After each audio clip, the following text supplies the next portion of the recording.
Hey guys, and I'm here, and today I'm going to be trying something a little bit different.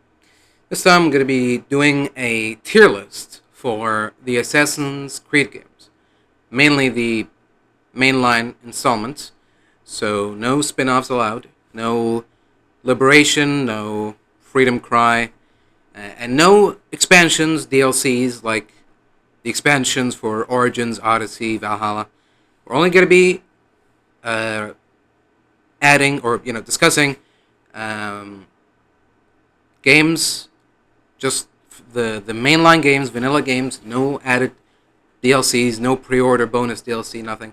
Just the games themselves as they are. Uh, we're obviously gonna exclude which version of the game, like, because obviously a lot of Ubisoft games are buggy at launch and slowly get fixed over time. So we're gonna discuss what the game has to offer without all of all the obstacles that it manages to throw our way. So yeah, does that make sense? Hopefully. All right. So here we go. Let's start with obviously the first Assassin's Creed game, Assassin's Creed One. Um, so for me, okay, thank you. For me, not for me. I want to exclude bias and subjectivity into this. Okay, I want to make this an objective list. All right, so um, I feel like objectively speaking, um, for a game. Okay, we also got to keep in mind when these games came out. So for a game that came out in 2007, I feel like it wasn't exactly the best, but it was still pretty good. So with that, I'd say that the first Assassin's Creed game deserves a nice little spot all the way in the A rank. There we go. It's the first time doing this. I'm also using a touchpad to do all this. There we go. Okay. Next time I'm just gonna memorize. Okay. So 164 by 200. Okay, so that we should make that the specifications for each one. Okay, so Assassin's Creed 1, A rank, and for 2007, I'd say the graphics and the gameplay are, they hold up pretty well. The graphics hold up pretty well, especially when you play on PC like I did. Gameplay, maybe not so much. Storyline is a bit of a tangled mess. It's not sure of itself. I'd say it's still learning. It's still in the first early phases of learning how to compile a story.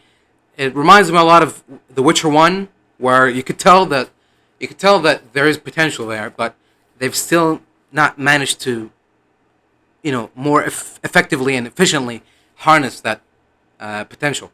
And in the case of Witcher 2 and Assassin's Creed 2, I'd say that they did that pretty well. So here is, this shouldn't be a surprise to most people, but this is going to be our first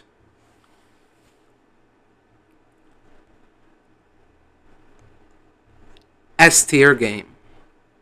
Yeah, put it here. So, Assassin's Creed 2 did everything that a sequel should. It took what worked in the original and improved on it, and it took what didn't work from the original and either changed it to make it slightly better or remove it entirely. So, a lot of the mandatory things turn into side quests. The flag collecting, now they gave it a storyline reason, and now you're out there collecting 100 feathers each time you play the game because you just want to see, just want to see Mama Auditory get her smile back. So there you go. I'd say that story wise too, like I said, they knew what they're doing now. They know exactly what they're doing. they've learned from their mistakes and they improved on what didn't work, and they added more of what did work. So yeah, story superior than the first game, and gameplay as well. Graphics, maybe not. They didn't age as well as the first game did, but other than that, gameplay, it's a clear improvement. Some people might disagree with the addition of, healing potions instead of just having it regenerate by synchronizing with your ancestor. But I mean, that's a debate that we can have later. But as far as the gameplay is concerned, I'd say that it's a much bigger improvement than the first game, and that's why I think it deserves the S rank. There you go. And if you have any arguments, feel free to share them with me. So here we go. Let's move on to Assassin's Creed Brotherhood. Alright, so now this is where things get interesting, because now they knew what worked, and instead of trying to improve on it, they just said, let's just do more of it, This is where they started to realize that, well, not just yet, but this is when the notion that they could just milk this franchise forever and people will just eat it up, no questions asked. I feel like this is where it all started with Assassin's Creed Brotherhood, which is, to me, it's just an epilogue for Assassin's Creed 2, that they took it and just stretched it out over 6 hours worth of story and a couple more hours for additional side missions and stuff. Don't get me wrong, it's fun to explore Rome, and the score is, I'd say, this might be a little bit of a hot take, but I'd say that probably the score for Brotherhood is better than 2's, and maybe even 1's. 1, they've got some good hits there, some banging tunes, but and 2 has a lot more atmospheric perfection. But in Brotherhood, it seems like that this is where they combined the two and made them both strong. Exploring Rome with the music that accompanies it, and when you get into combat, and the music there too is just perfect. So on the music front, that's all. I mean, that's all the credits I can give, because the gameplay is practically the same.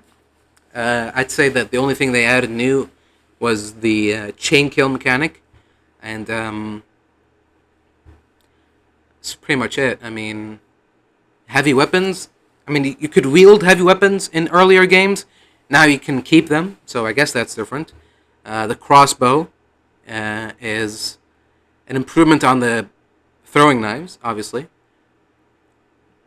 Yeah, I mean, the Leonardo missions, destroying his machines. But, I mean, overall, let's just, keep this moving. So, overall, I'd say that Assassin's Creed Brotherhood does offer some new things.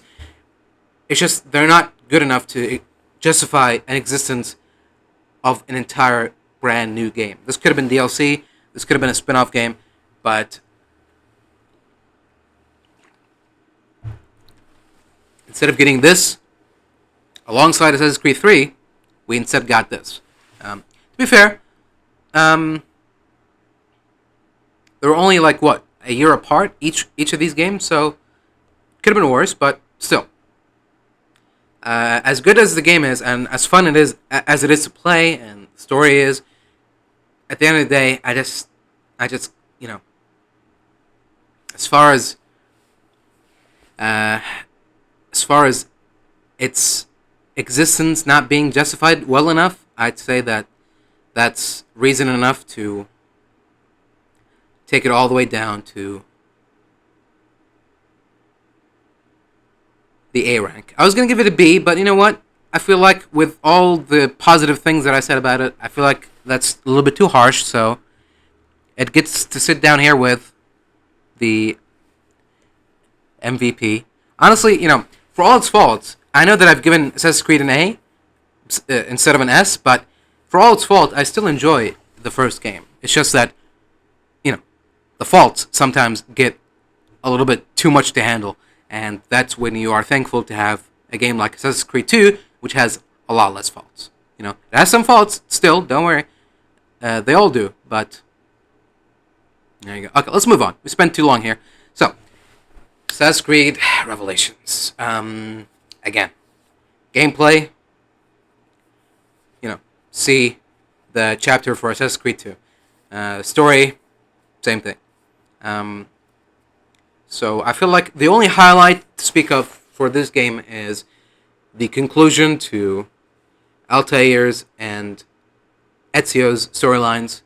That final scene where Ezio sees Altair and then finally gives up, puts the apple where it is, and says no more, and then gives the speech to Desmond.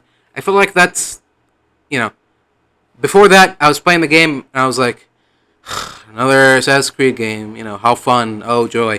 But when I saw that scene, I kind of felt like what I felt when watching Kratos do his monologue at the end of God of War Ragnarok Valhalla. I felt like, oh wow, we actually got something here. This is something. This is making me feel things. So yeah, and I still see that scene on YouTube sometimes, and never fails to give me,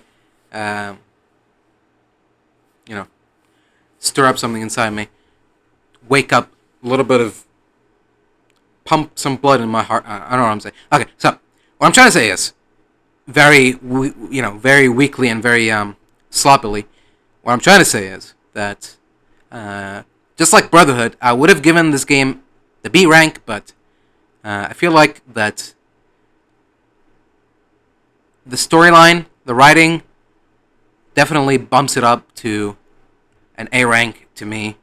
So even though it still hasn't justified its existence, it still did a good job with what it had to distract us a little bit from the fact that this game shouldn't have existed in the first place. But I don't know. Am I wrong here? Am I right? You tell me. Feel free to discuss with all of my decisions here, with all my takes. All right. So now we finished up the Ezio trilogy, and now we can move on to Assassin's Creed 3. Now, talk about a confused mess, or whatever I used to describe the story of Assassin's Creed 1. This feels like Assassin's Creed 1 all over again, where they had a story in mind for Desmond, obviously, for the most part. But then when they introduced Connor, they were like, what do we do with Connor? Just make him do like a reverse Patriot storyline where he's trying to live a peaceful life, and then everything gets interrupted by the big bad British, and he has to take the fight to them. I don't know. I mean, they're it's tough, because they're, again, just like Assassin's Creed 1, you can see a lot of potential. They just somehow, for some reason, didn't know how to exploit it well enough. Sometimes it's about the politics of the Revolutionary War. Sometimes it's about the struggles of everyday lives of the American people. Sometimes it's about Native American culture and how the war is impacting them. And it's just a bit of, it just goes from place to place. And then the Templar and Assassin storyline just tries to fit in between all that. And then you got ship combat, and it's like, and then you got the homestead renovation, and it's like, this game just, try to expand. It's like Witcher 3 if the developers didn't know what they were doing, or if they got a little bit too ambitious. So, yeah, I don't know. Story-wise, there are some moments, mostly with Hatham, a lot of moments that I feel like, oh, okay, we got something here. But for the most part, it's a little bit, dare I say, generic, a little bit too predictable, and at the end, it just came out as a meh storyline. By the end, when we're chasing down Charles Lee, and it's like, who cares anymore? I just stopped caring about the story anymore, and I was more interested in Desmond's story and how that's gonna end. And well, for me, I wasn't exactly disappointed, but it seems like a lot of people were. So I don't know. But yeah. But okay, you know what? For all negatives I've already might have said, I feel like gameplay-wise, there is something to talk about there. The gameplay and the combat mainly is sometimes a bit of a mess. I played the remastered version, so maybe there was some miscommunication. Some things were lost in translation, but I don't know. It seems like a prototype. A lot of it seems like a prototype for Black Flag, but the combat as well. So the combat is a lot more fun, a lot more flashy, but at the same time, sometimes it gets a little bit too broken. Sometimes it gets a little bit messy. But maybe that's just me. Maybe I'm a bad player, but I don't know. So, yeah. Unfortunately, at the end of the day, the end result is Assassin's Creed 3 is definitely where things start to go down, where quality starts to go down, where interest starts to go down, and for such an average game, I'd say that it deserves the average spot here.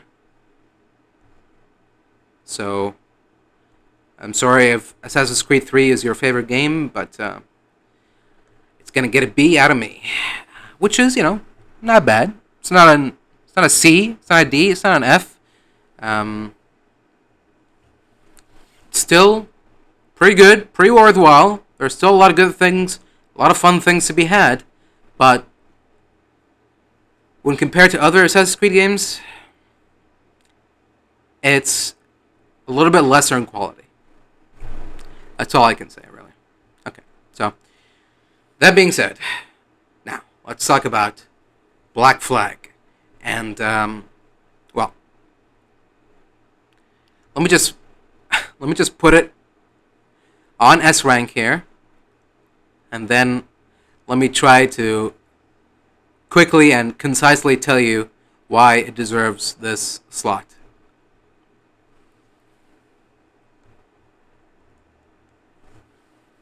There we go. Okay, so Assassin's Creed Black Flag is a pirate game. It's a pirate game. It's not an assassin game because most of the time you spend time as, well, you start off as a pirate, then you start off as a fake pretend Templar, then, well, yeah, I guess, but then you get caught, and then you continue your pirating ways until you actually join the assassins and become an actual assassin, like near the end of the game. So it's not Assassin's Creed 4. It's it's the Pirates Creed Black Flag. Really, that's what it is. And this is exactly what was needed after the Ezio trilogy. If this was Assassin's Creed 3, then I feel like Assassin's Creed as a franchise would have skyrocketed into one of the most iconic, one of the most popular franchises. I mean, technically they are, but this would have been a much more needed, jolt to the arm than Assassin's Creed 3 was.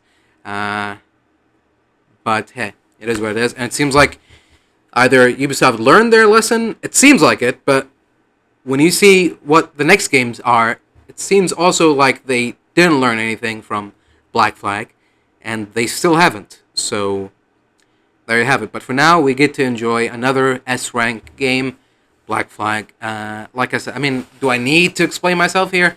I'll try. So, gameplay, superb. If you ever needed a definition of swashbuckling combat, just watch gameplay footage of pirate takeover gameplay from Black Flag. Not the ship part, but when you take on another ship and you swing across and you jump in and you start swishing around your swords and your pistols, that's exactly what I envision in my head when I hear swashbuckling combat. Yeah, pirating, the sailing across the seas, singing shanties, and exploring little islands, fighting Spanish ships, French ships, British ships, big ships, small ships, and then docking on land and exploring every major and minor island, doing side quests, collecting things, assassin contracts, taking on fortresses. Just a lot of side content, a lot of it great, a lot of it not so much, but a lot of it great.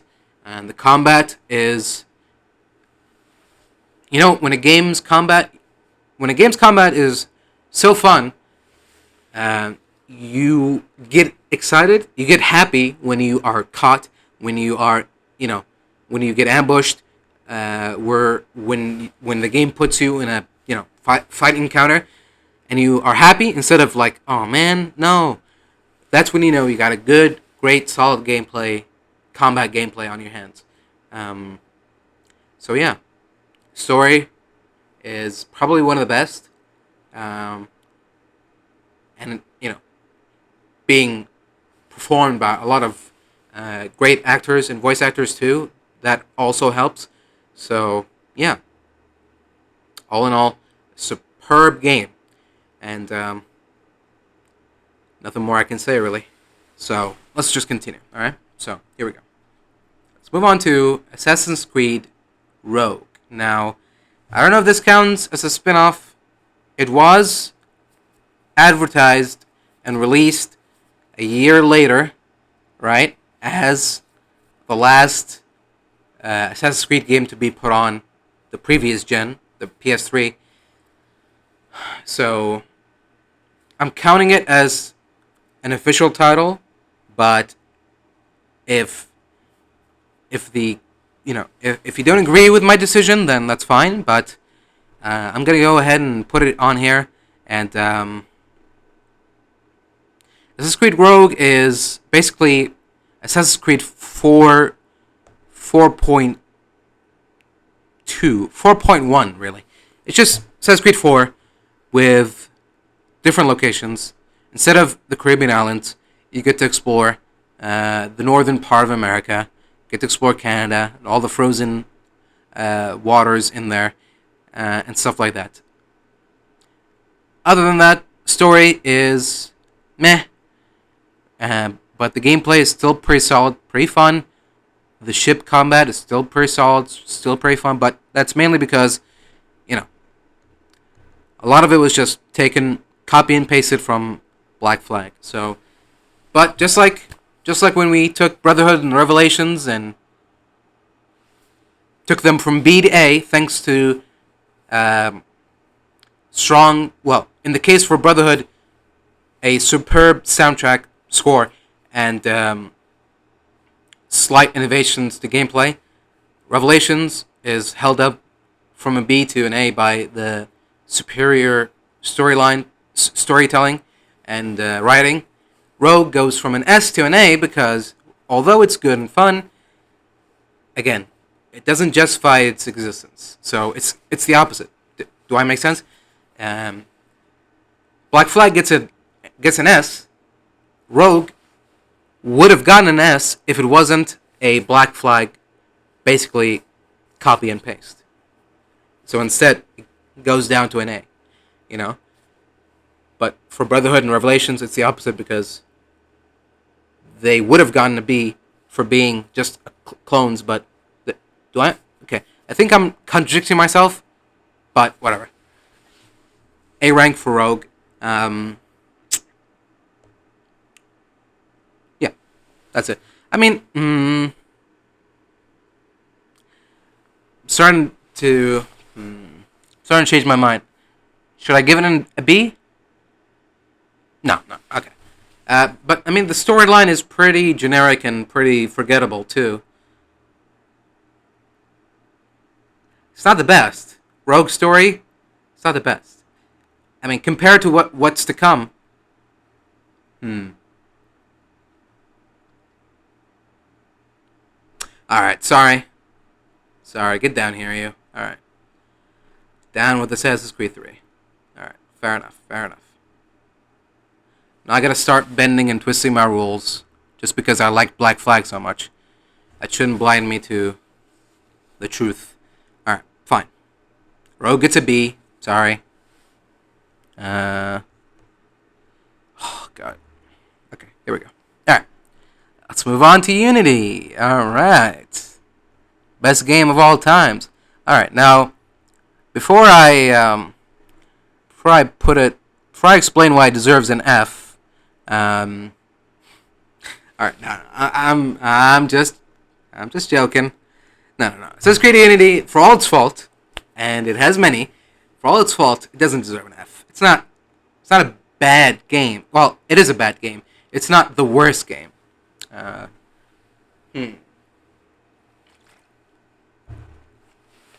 But on the Assassin's Creed scale, where 2 and 4 get an S, and 3 gets a B, then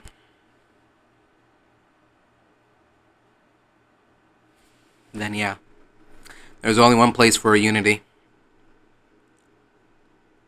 and it's all the way down here at D class. Sorry. So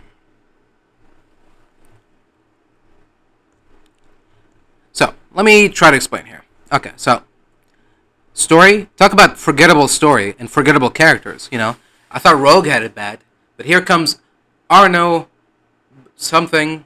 Arno, Frencho, and his childhood sweetheart Elise, and their forgettable love story that doesn't go anywhere. I mean, I wouldn't know because I didn't beat the game yet, but is it going to go anywhere? Probably not, because, when's... Just tell me, how many times did they milk the Ezio's family theme? How many times did, Ezio, the Auditores, get mentioned? How many times does Altair get mentioned? Okay? Now, how many times does Arno, whatever his last name is, get mentioned? How many times does Elise get mentioned? How many times do they mention the French assassins? Exactly. So, talk about forgettable. I mean, the game is... Okay. The crowd density is impressive. The population of NPCs in one area is impressive. I'll give you that. The graphics, impressive. The frame rate, not so impressive. But the graphics, pretty impressive. The animations, impressive. A step up. A lot of, the parkour animations, a lot of the combat animations, they're flashy, they're fast, and they're fun to look at. I'll give you that. The costumes, pretty fun to look at for the most part. Pretty great. Music, huh?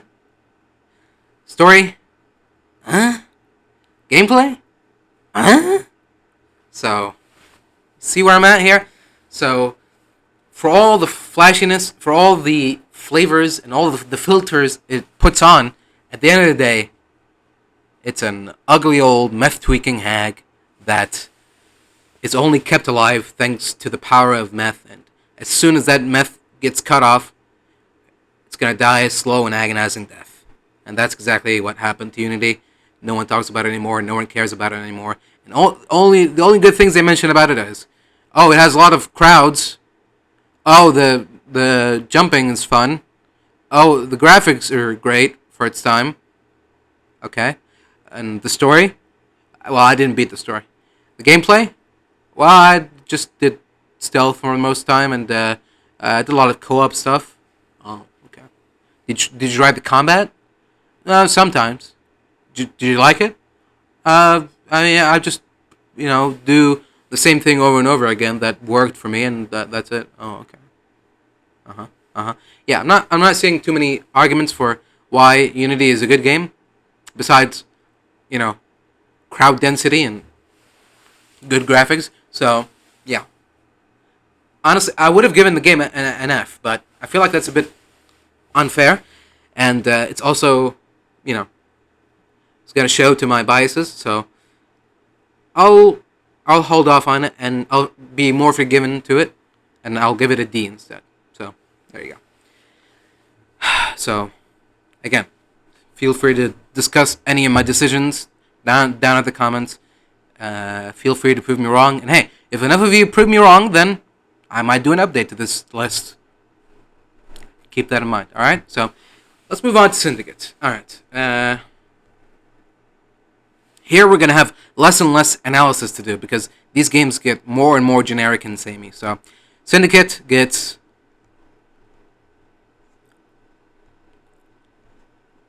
move. Syndicate gets a C. Okay?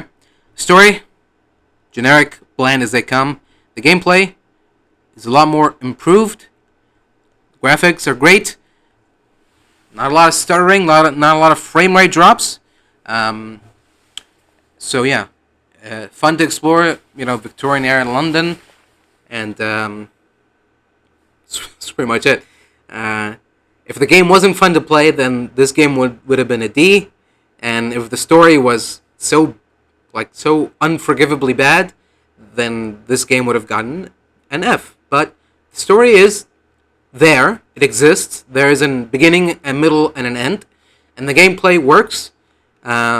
There were some glitches here and there. There were some crashes, but other than that, the game works well enough.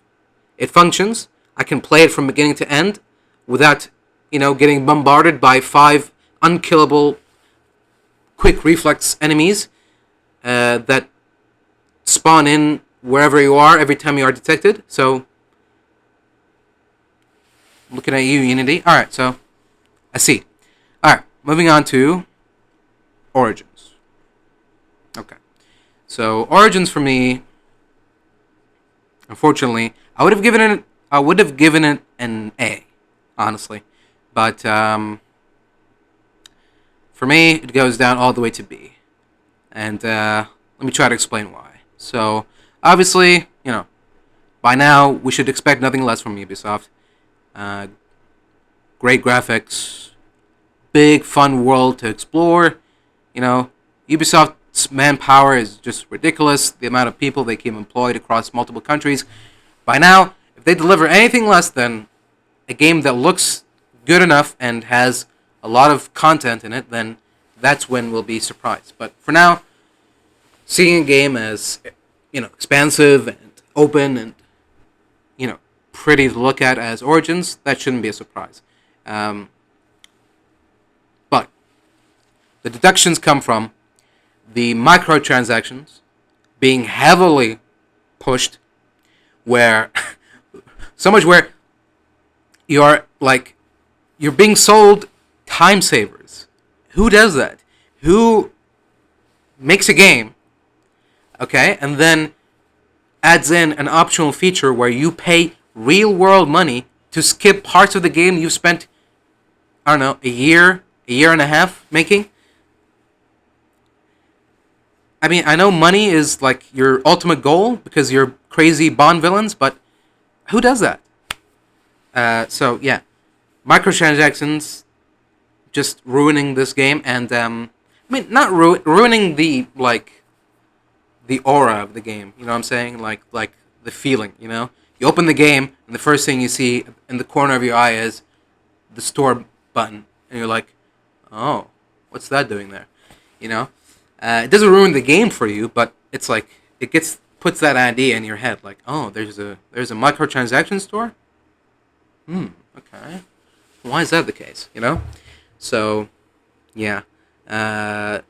Story-wise, I mean, this might be a little bit of a hot take, but I'd say that the story is much better than what we've gotten before. It's better than Unity's. It's better than Syndicate's. It might be as good as Rogue, and that's why I put it in B. But for a time there, before we got to the third act, for a time there, I thought of this game as the closest thing to Black Flag. I thought that this would be the new Black Flag. This would be the new S rank game, but by the end, that opinion of mine changed, and now it's all the way down at B. So that's a shame. But this was like the last, for me, this was like the last glimmer of hope for Assassin's Creed as a franchise to return to what made it good in the first place. But then, after that, it was over. Speaking of which, Assassin's Creed Odyssey. Alright, so before we talk about Odyssey, I want to say that I've had a lot of fun with this game. Hundreds of hours spent on this game. And, but,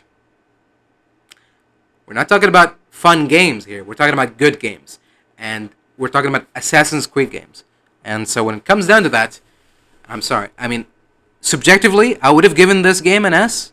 But as a game, and as an Assassin's Creed game, more importantly, I can't give this game any less than a B, unfortunately.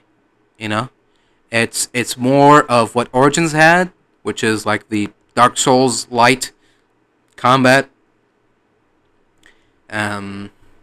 Just the enemies more tankier, more chunkier, and more of the same. As much fun as I had exploring the Greek Isles, as much fun as I had sailing the seas, exploring, collecting loot, collecting unique armors, doing all the side quests with their multiple endings, all the story arcs and stuff like that. Those are all fun, but were they good? No, not really. Gameplay, was it any good? No, not really. So I feel like even B is a bit generous, but like I said, there is a little bit of that bias in me that I've had so much fun with this game. You know, it's a great game. It's a fun game, not a great game. It's a fun game to play. It provided me a lot of great fun. I'll say that. But as far as an actual game is concerned, critically speaking, objectively speaking, the best I can do is B. So there you have it. You know, if you don't agree, that's fine. And I'm not saying that Assassin's Creed Odyssey is a bad game. I'm just saying that it's not a great game either. You know, so think of that what you will. And now let's move on to Assassin's Creed Valhalla. All right, and this is gonna get, again, as much fun as I had with the game. This is going down all the way to C. Because, very simply put, it carries over with what Odyssey had and makes it somehow less fun, less engaging, less interesting. Instead of building up on it and improving on it, instead it somehow made it more complicated and difficult. And by the end of the game, after spending, again, 100 hours on it, that's when I finally started to understand the combat and what you're supposed to do. I mean, it also helped that I was playing on a much lower difficulty too. But yeah, I don't know why they suddenly decided to shift from, Dark Souls Light to Sekiro Light, but crazy. And the stamina bar and stuff, but don't get me started. So yeah, Valhalla is just Odyssey with a Viking skin. You get to explore a lot of stuff, get to loot a lot of stuff, you get to kill a lot of people, get to have fun, a lot of mini games, the flighting mini games. A lot of people were like, what? They didn't understand. A lot of people didn't like them, but I like them well enough. They're fun. Are they good? Maybe, maybe not. But at the end of the day, story-wise, it didn't offer that strong of a story that the same as Odyssey or Origins did. It didn't offer that engaging or interesting or in any way fun gameplay as Odyssey or Origins did. And, yeah. It would have helped that if there were a lot of choices that led to different endings, like Odyssey. Maybe that would have propped it up to a B, maybe. But yeah, as far as I'm concerned, Valhalla is a slightly worse Odyssey. Um, so yeah, and I'm not even gonna talk about the DLC parts that made the game even worse for me. But like I said, we're not bringing any DLC into this. I'm just judging Valhalla as it is from start to finish. No DLC, no pre-order bonuses, nothing. Um, although I think the final chapter is a free DLC that gets installed with an update. You don't even have to download it. It gets added as an additional chapter, but anyway, doesn't matter. All right.